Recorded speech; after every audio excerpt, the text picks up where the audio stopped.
So, as you know, Kunal has been at the forefront of the retail revolution. 15 years back, when I was speaking with him a couple of months back, he mentioned how, as e commerce pioneers, they really had to set up the ecosystem. Right, Kunal? You were mentioning how you actually had to go to shopkeepers and explain to them that e commerce is not a scam.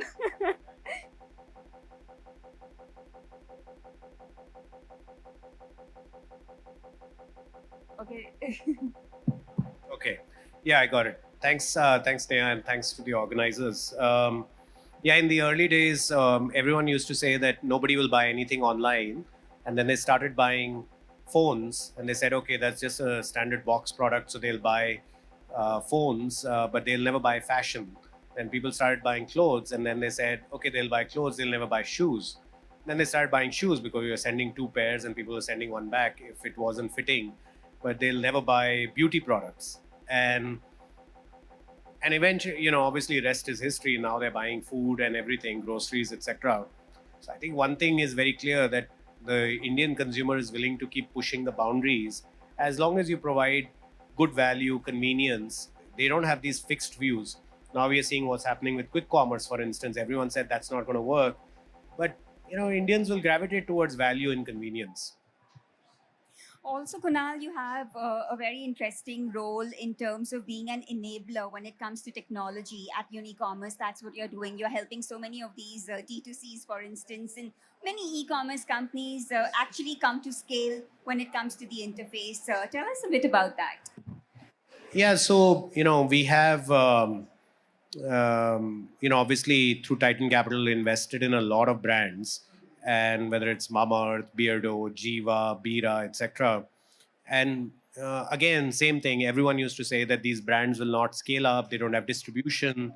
They don't have the marketing muscle, etc. But these are all brands that found a sliver in the market which was unaddressed. And in that very, very narrow sliver of the market, they essentially built a product that resonated with an audience, even though the audience may have been niche. And thereafter, they just expanded the TAM by expanding the categories that they played in. So all these companies, in the end, start very narrow with a narrow insight. They're very patient. They build fame in that narrow category and then expand from there. So at least the I feel that the potential for these new age brands is immense. If you walk into a grocery store in India, you still don't see as many options as you would see outside India. And over the next 10 years, as India adds 6 trillion more of GDP, almost a trillion will be just in like food and related categories. So I feel there's huge potential, food, personal care, etc. There's huge potential for new brands to be created. We are also backing a lot of brands in what you would think atypical categories. Like we invested recently in a company called Petal, which is making brass, bronze, copper utensils. The company is scaling very, very rapidly. And you'd think this is a category that is done to death, it's old, but heritage is coming back, right? People want to buy new age brands which bring back the Indian heritage, or even new trends which may be considered fads in some ways, but they provide an entry point for consumers. Like we invested in a bubble tea company called Boba Bhai. Right, in 9 months, that company already has 25 stores. It's doing 2 crores a month. Right, like in literally not even completed a year. So it shows that the Indian consumer is highly malleable. Right, they can go to heritage and also then go to completely new and cutting edge type of concepts. Also, there's always been a discussion about online and offline. Largely, we see customers now veering towards online, but offline is there in different formats, and omni-channel is a strategy that most companies opt for. To your mind, how do you think the online offline equation will pan out in the coming years? How will the balance shift? Yeah, I think the I actually feel that the brands are now started to go offline a lot sooner. We will likely see a lot of new age brands that are like, we've been all used to these new age brands that are online first. I feel we will now start seeing a trend of new age brands that are offline first, because the cost of selling online is going up dramatically, where it's become prohibitively expensive to sell certain categories or certain products at a certain price point, because a lower price point cannot be sold online. So that said, a lot of digital native brands, let's say brands like Zook, which we've invested, etc., they are going, or Jiva, they went offline at a very, very early stage compared to, let's say, a Mamaearth, which went offline at a 500 crore scale. Now we are seeing brands go offline at a 50 to 100 crore scale. So, how does this really work? If a D2C brand is now shifting gears and focusing on offline channels, are they D2C in the first place then? No, actually, I don't like the word D2C. I just call them brands, right? Like they're actually just brands where they just happen to start selling online. But unless they become omni-channel, they will not.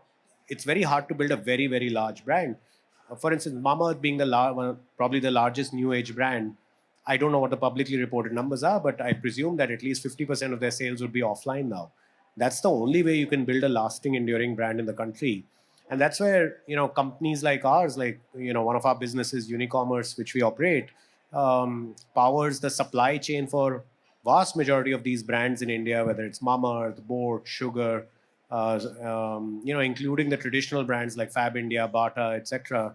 We are powering the back-end supply chain for all these brands, and all of them have an aspiration. If you're offline first, you want to go online. If you're online first, you want to go offline.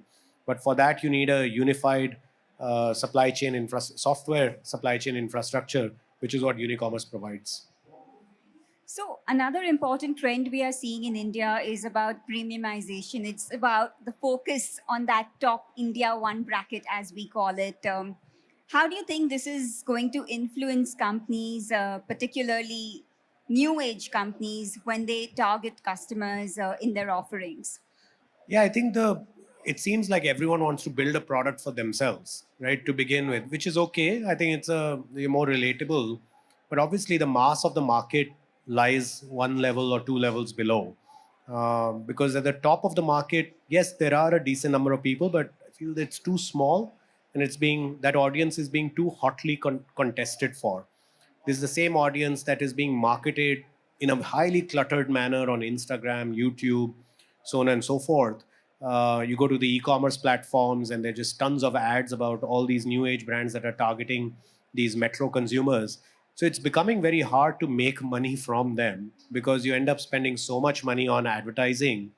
So at least the brands of the future will likely need to find audiences which are a little less targeted by so many people, and build fame amongst them and then grow from there, as compared to go after the same audience that everyone is going after. I think at Snapdeal, you have a very good opportunity to do that. You cater to that part Yeah, of I the think market. you have to focus on an audience. Otherwise, our country is too large, too heterogeneous, that if you say you're going to be everything to everyone, over a period of time, what will happen is someone will come along and say, I will just go after this audience and I will serve them a lot better. And then 10 people do that and they eat away different parts of your business. So at least I feel that for all young companies, it's very important to just start very, very narrow. If you could crystal gaze and you were to talk about some important technological Yeah. advancements in retail, what do you think will really shape the trajectory of retail going forward? Yeah, I feel that's a great question. I feel one of the biggest transformations that will happen is that all the companies will be omni-channel. There'll be no concept of D2C or offline only. These debates of are you online, offline, etc., will go away in 2 3 years.